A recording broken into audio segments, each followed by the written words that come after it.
di sini nanti akan muncul menu pendaftaran. Ini menu ini akan dimunculkan mulai tanggal 8 nanti pada saat pelaksanaan sesuai dengan jadwalnya. Nah, di mana di sini untuk pendaftarannya yang dimulai adalah dari pendaftaran tahap pertama terlebih dahulu.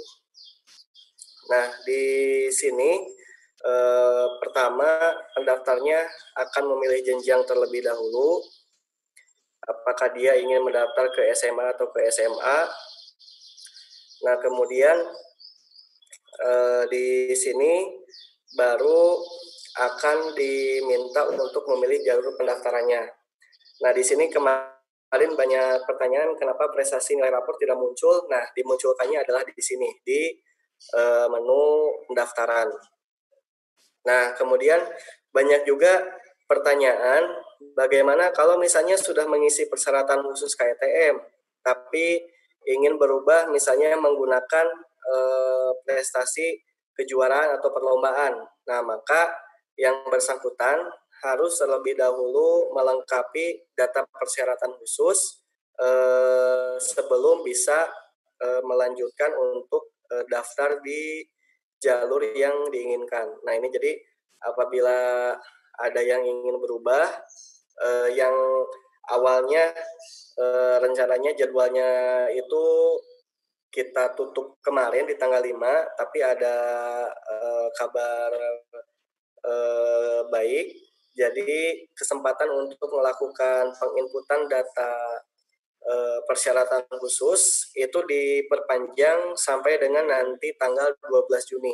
Nah, sehingga Bapak dan Ibu bisa menginformasikan kepada pendaftar-pendaftar yang menjadi binaan Bapak dan Ibu di daerah, bagi yang belum melengkapi itu masih diberi kesempatan sampai dengan tanggal 12 Juni selama pelaksanaan.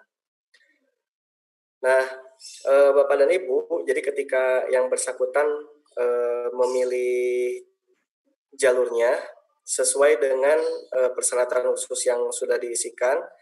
Untuk yang prestasi nilai raport ini tidak mengisikan persyaratan khusus karena persyaratan khususnya sudah diambil dari nilai rapornya yang diinputkan oleh sekolah asal. Nah, Bapak dan Ibu, misalnya tadi pendaftar ini mengisi persyaratan khususnya adalah prestasi kejuaraan atau perlombaan. Nah, di sini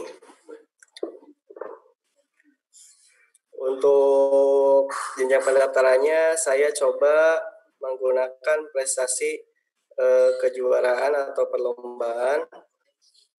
Nah, kemudian di sini akan dibuka jumlah pilihan sesuai dengan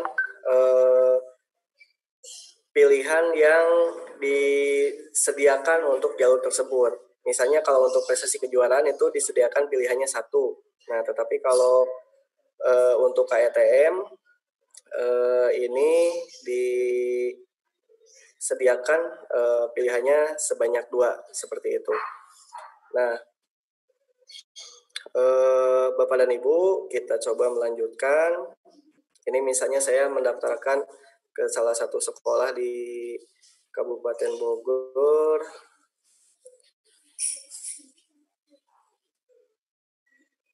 Nah, misalnya ke SMA Negeri 1 Cibung Bulang. Nah, kalau tadi di KTM itu ketika dipilih muncul pilihan kedua. Kalau untuk di prestasi kejuaraan atau perlombaan itu munculnya hanya pilihan 1, seperti itu. Dan ketika pendaftar mulai mengisi, nah itu akan diminta untuk mengisi terlebih dahulu atau untuk memeriksa kembali data yang sudah diinput oleh pendaftar tersebut, mulai dari biodata, kemudian mulai dari data kependudukannya, apakah sudah sesuai atau belum. Kemudian di sini prestasi khususnya. Jadi sertifikat-sertifikat, kemudian foto dokumentasi dari prestasinya itu dapat diperiksa kembali oleh pendaftar yang bersangkutan, sehingga apabila ada data atau informasi yang tidak sesuai itu dapat diperbaiki oleh pendaftar seperti itu. Nah, kemudian berikutnya ketika selesai melakukan pengecekan data, pendaftar juga diminta untuk mengisi nomor kontak orang tua. Nah, di sini nomor kontak orang tua itu digunakan sebagai salah satu media komunikasi dengan pendaftar karena diharapkan tidak ada kontak secara langsung atau kedatangan secara langsung dari pendaftar ke sekolah.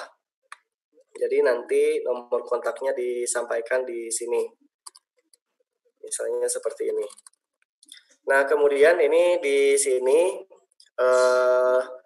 apabila pada pendaftaran secara langsung itu ada surat pertanggungjawaban mutlak, ini juga dibuat sebagai penggantinya, namun ini kalimatnya masih diramu, jadi sekarang baru dicoba untuk mengetikkan kalimat saya setuju saja. Nah, tapi nanti ini sedang dilengkapi, disesuaikan dengan pernyataan yang ada di SPTJM. Nah, hanya mungkin karena posisinya pernyataan ini tidak ditulis di kertas dan juga tidak ditanda tangan basah di atas materai, ini sedang kami komunikasikan dulu bentuk pernyataannya seperti apa. Nah, jadi misalnya ini ditulis saya setuju.